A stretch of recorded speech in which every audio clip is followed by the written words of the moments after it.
If you want to add a photo to a contact on a POCO X8 Pro or Pro Max, first of all, we need to go to the phone app. Now here on the home page, you want to go to the contacts list, so tap on View Contacts in here, or tap on these three lines in the upper left corner and go to Contacts in this place. Now choose the contact for which you want to add a photo, and then tap on this pen icon in the upper right corner. Now here we have the picture and calling cards. I'm going to tap on the picture section, and here we have a couple of different options. You can, for example, use the camera and take a picture right now. You can also open the gallery and choose a photo from the gallery. We can also find Google Photos, Monogram, and illustrations that you can choose from. In my case, I'm just going to choose a picture from my gallery. So let's say I'm going to choose this picture over here. There we go.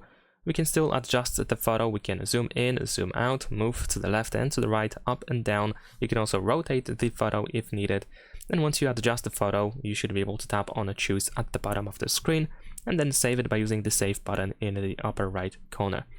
And there we go. Keep in mind that if you have a contact that is saved on your SIM, then most likely you will not have the option to change the contact picture. Leave a like and subscribe.